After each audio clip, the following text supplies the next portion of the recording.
अच्छा, white paper है जिस पर प्रिंट हो रखा है, व्हाइट पेपर है सर। अच्छा, राजा राम राठौर कह रहे हैं खाता ना वही जो सुब्रत जी बोले वही वही स्कीम से ही। अच्छा, तो प्रदीप कटियार जी इसकी सत्यता क्या है बताइए, हेल्थोरियम की सत्यता क्या है? टाइम पे मैं भी रिजाइन कर चुका था एक्चुअल में, तो उसका बहुत ज्यादा जानकारी नहीं है मेरे को। हम 2015 में रिजाइन कर चुके थे। हाँ, लेकिन इतना जरूर मालूम है जो लोग चर्चा करते थे उसमें मेरा कोई पैसा निवेश भी नहीं है। लेकिन हेल्थोरियम एक जैसे बिटकॉइन जैसा डिजिटल करेंसी होती थी, उसी तरह से ये उसमें पैसा लोगों का निवेश करवाए हैं। डिजिटल करेंसी के नाम पे जो पैसा लिए हैं, या तो बहुत लोगों को दिया नहीं है कोई पेपर, और कुछ लोगों को दिया भी है तो सादे पेपर पे दिया। जैसा एक बार आपको पश्चिम बंगाल के वो सरकारी अधिकारी थे, वो कौन थे जो आपसे चर्चा कर रहे थे कि बिना पैसे के पैसा लिया गया, बिना रसीद के, वो ये बात तो सही है, लेकिन इतना ही ज्यादा जानकारी नहीं है। राजा राम जी जो है ये करंट तक जुड़े रहे। राजा राम जी को सर निवेदन करिए लाइव में जुड़े।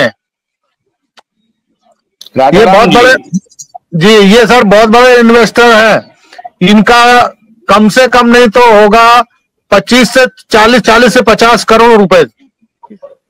राजा राम राठौर का जी 50 करोड़ रुपया इन्वेस्ट किया हुआ है। इनका खुद का होगा 5 से 10 करोड़, इनके निवेशकों का भी होगा ऐसे कम से कम 50 करोड़ से ऊपर होगा। किस चीज में इनका निवेश है राजा राम राठौर साहब? अगर आप देख रहे हैं तो जुड़िए, ये लिंक हमने शेयर किया हुआ है, जरा बताइए आकर के। इतना अगर 50 करोड़ रुपया का निवेश है आपका तो क्या करते हैं, क्या व्यवसाय है आपका? राजा राम जी अगर सुन रहे हैं तो लाइव में जरूर जुड़े। राजा राम जी कहां से हैं? ये सीहोर भोपाल मध्य प्रदेश से।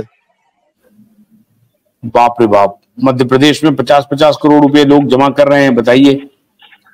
अच्छा अच्छा सर, अमीलाल जी से कहिए ना अपना चेहरा तो सामने लाए कम से कम।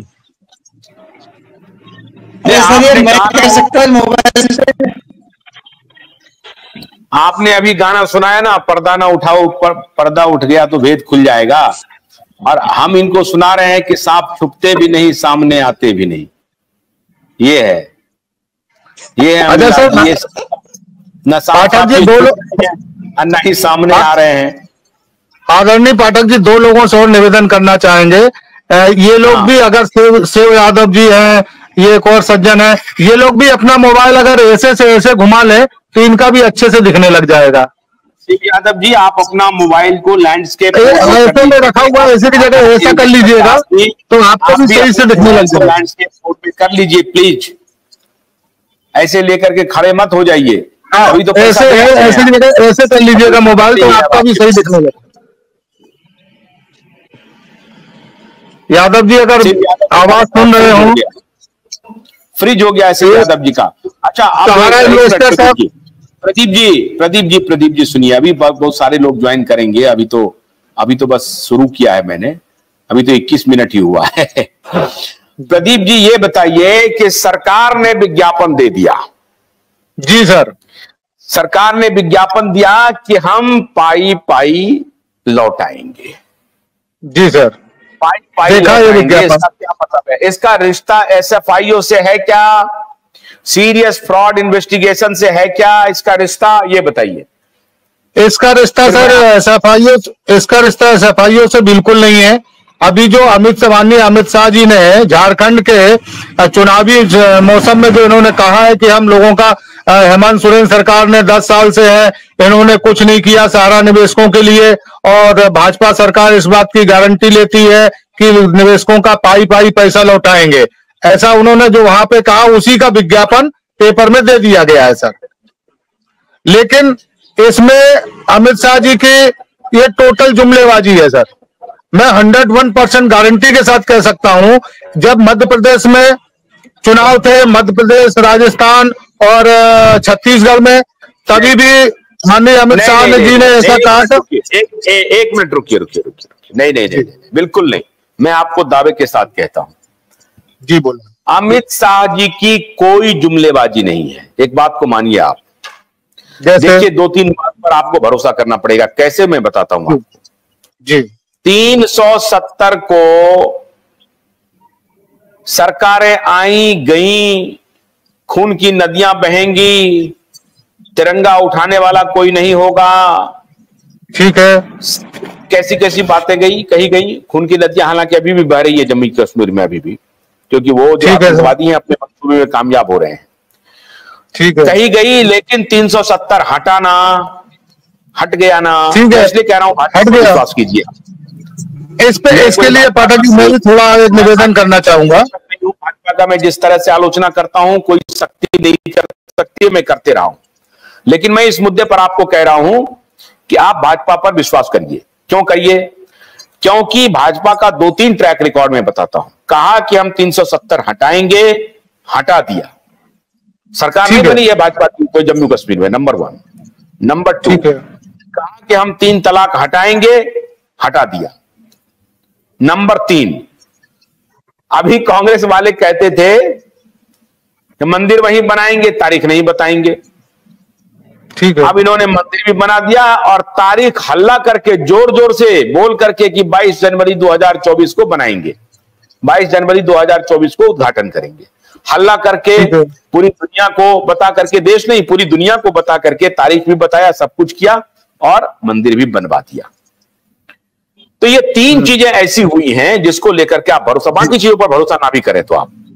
इसलिए मैं कह रहा हूं कि अगर भारतीय जनता पार्टी, ये मामला पार्टी का है, इस बात को समझिए, सरकार नहीं दावा कर रही है, ये भारतीय जनता पार्टी का विज्ञापन है। इसलिए मैं आपको कह रहा हूं कि ये आप अमित शाह पर मत जाइए, ये पार्टी ने आपको कहा है कि मैं आपका पाई पाई लौटाऊंगा, लौटेगा। इसका जवाब है मेरे पास सर, इसका जवाब है मेरे पास।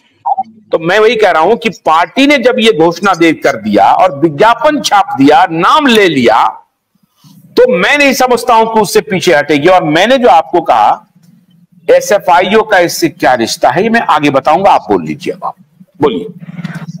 आदरणीय पाठक जी, मैं इसमें एक ही निवेदन करना चाहूंगा। जो देश के गृह मंत्री माननीय अमित शाह जी ने ये घोषणा करी झारखंड में, साथ में ये विज्ञापन दिया सरकार की तरफ से। ऐसा ही घोषणा पहले जब चुनाव थे मध्य प्रदेश, छत्तीसगढ़, राजस्थान में, तभी भी झारखंड में, तभी भी माननीय अमित शाह गृह मंत्री ने ऐसी ही घोषणा करी थी कि हम सहारा का पाई पाई पैसा चुकाएंगे। लेकिन अब इन्होंने ये तो कह दिया कि झारखंड सरकार ने क्या किया, महाराष्ट्र सरकार, बाकी सरकारों ने क्या किया। जहां भाजपा शासित सरकारें हैं, मध्य प्रदेश, छत्तीसगढ़, राजस्थान, महाराष्ट्र, वहां के निवेशकों का भी तो भुगतान नहीं करवा पाए। चलिए, हेमंत सरकार अपोजिशन की सरकार थी, उन्होंने ध्यान नहीं दिया, जबकि मुद्दा अगर उठा संसद में तो झारखंड सरकार से ही मुद्दा उठा था। बिहार में इन्हीं की सरकार, जहां इनकी सरकारें अगर वहां भुगतान करवा दिया होता तो मैं मान लेता कि इनकी बातों पे कुछ तवज्जो दिया जा रहा है, इनकी बातों को सही है। नंबर 1। नंबर 2, आज बार बार माननीय देश के गृह मंत्री अमित शाह जी 86,000 करोड़ की बात करते हैं। ये 86,000 करोड़ के हम 2012 के निवेश की बात करें, मूलधन की बात करें, जबकि अगर कुल भुगतान की बात देखी जाए, विथ इंटरेस्ट है, तो आज लगभग 3 लाख करोड़ के ऊपर का भुगतान है। ये 3 लाख करोड़ के भुगतान की बात तो कभी नहीं कर रहे हैं। अगर जब मध्य प्रदेश में आंदोलन हुआ और मध्य प्रदेश में चुनाव का माहौल था, तब उन्होंने पोर्टल लॉन्च कर दिया। उस पोर्टल के माध्यम से 112 लोगों का भुगतान 10-10 हजार रुपए फटाफट करवा दिया। इसके बाद उन्होंने डेफिशिएंसी चालू कर दी। इसके बाद जैसे ही हरियाणा में चुनाव चालू हुआ और जम्मू कश्मीर में इन्होंने 50-50 हजार रुपए का जुमला फेंका और कुछ लोगों को 100-200, 500 लोगों को 50-50 हजार रुपए देना चालू कर दिया। इसके बाद जो है, अब जब झारखंड और महाराष्ट्र का चुनाव है तो ये इन्होंने 50,000 से ऊपर 2.5 लाख 3 लाख तक का एक जुमला मार्केट में आ गया कि अब 2.5 लाख से 3 लाख रुपए तक का भुगतान करेंगे। अरे सर जी, अगर पहले 10-10 हजार रुपए क्या सारे इन्वेस्टरों को मिल गए? क्या 50-50 हजार रुपए सारे इन्वेस्टरों को मिल गए? क्या नहीं मिले? तो जो कुछ लोगों को मिल रहे हैं 10-10 हजार, कुछ लोगों को 50 हजार, और हो सकता है आने वाले समय में कुछ लोगों को 2.5 लाख 3 लाख रुपए भी मिल जाए। लेकिन वो इन्वेस्टर क्या करेंगे जिनको अभी 10 हजार भी नहीं मिला है? वो इन्वेस्टर क्या करेंगे? इन्होंने अपने पोर्टल पे ना MIS की सुविधा दी, ना डेथ मैच्योरिटी की सुविधा दी, न किसी चीज की सुविधा दी। तो अगर ये भुगतान करना चाहते हैं, अच्छी बात है, हम देश के गृह मंत्री है, सरकार है, हम उनकी बातों पे भरोसा करते हैं, लेकिन ऐसा होते दिखना तो चाहिए। वो बात अलग है कि 370 हटा दी, राम मंदिर बन गया, वहां उनको चुनावी लाभ लेना था, भले ही लाभ मिला या नहीं मिला वो एक अलग मैटर था, वो उनका जो है सरकार और अपोजिशन का मसला था। लेकिन यहाँ तो सारा इन्वेस्टर सबका है ना, वो तो पूरे देश का है सारा इन्वेस्टर। अगर वो भुगतान करना चाहते तो ऐसा करते हुए दिख नहीं रहे हैं, ना पोर्टल के माध्यम से दिख रहे हैं, ना किसी माध्यम से दिख रहे हैं। हाँ, गिने चुने लोगों को दे देते हैं, 10-10 हजार भी मिल गया कुछ लोगों को 50-50 हजार रुपए भी मिल गया, और कुछ लोगों को आने वाले समय में 2.5 लाख और 3 लाख भी मिलेगा, ये बात भी श्योर है, उसमें कोई उपयोग